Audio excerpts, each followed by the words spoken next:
بسم الله الرحمن الرحيم. الرحمن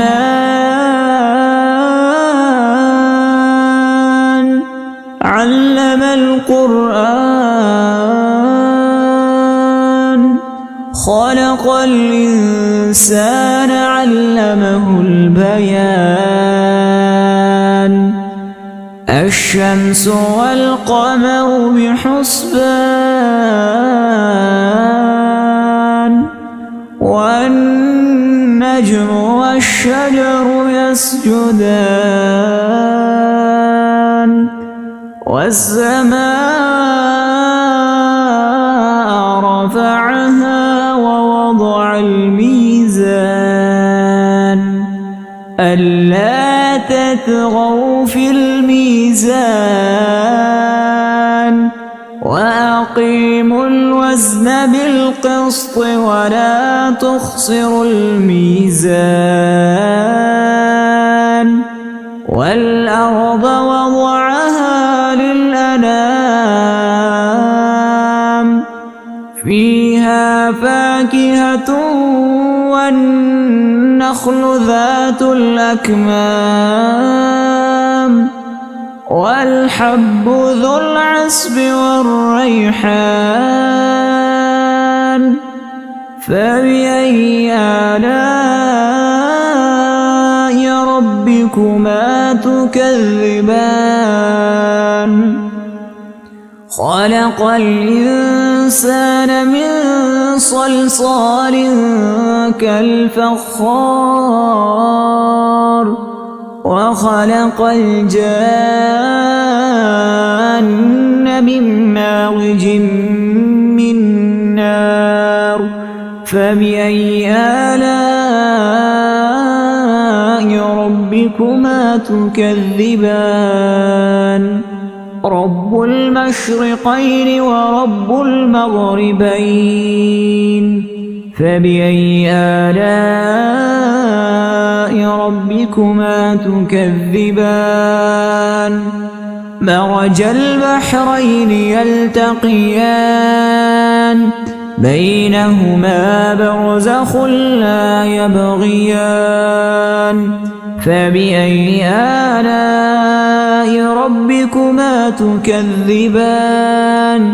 يخرج منهما اللؤلؤ والمرجان. فبأي آلاء ربكما تكذبان؟ وله الجوار المنشآت في البحر كالأعلام. فبأي آلاء ربكما تكذبان؟ كل من عليها فان، ويبقى وجه ربك ذو الجلال والإكرام. فبأي آلاء ربكما تكذبان؟ يسأله من في السماوات والأرض كل يوم هو في شأن. فبأي آلاء ربكما تكذبان؟ سنفرغ لكم أيها الثقلان. فبأي آلاء ربكما تكذبان؟ يا معشر الجن والإنس إن استطعتم أن تنفذوا من أقطار السماوات والأرض فانفذوا، لا تنفذون إلا بسلطان. فبأي آلاء ربكما تكذبان؟ يرسل عليكما شواظ من نار ونحاس فلا تنتصران. فبأي آلاء ربكما تكذبان؟ فإذا انشقت السماء فكانت وردة كالدهان فبأي آلاء ربكما تكذبان فيومئذ لا يسأل عن ذنبه إنس ولا جان فبأي آلاء ربكما تكذبان يعرف المجرمون بسيماهم فيؤخذ بالنواصي والأقدام فبأي آلاء ربكما تكذبان هذه جهنم التي يكذب بها المجرمون يطوفون بينها وبين حميم آن فبأي آلاء ربكما تكذبان ولمن خاف مقام ربه جنتان فبأي آلاء ربكما تكذبان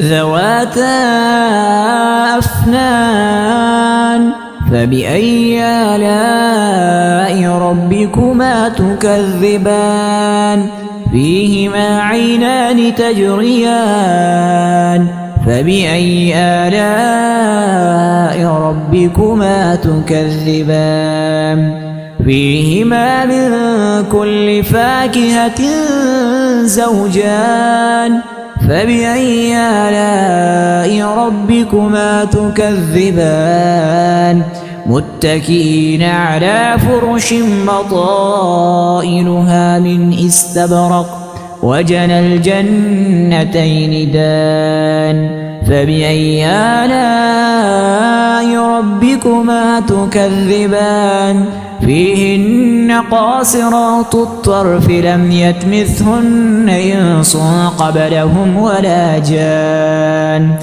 فبأي آلاء ربكما تكذبان كأنهن الياقوت والمرجان فبأي آلاء ربكما تكذبان هل جزاء الإحسان إلا الإحسان فبأي آلاء ربكما تكذبان ومن دونهما جنتان فبأي آلاء ربكما تكذبان مدهامتان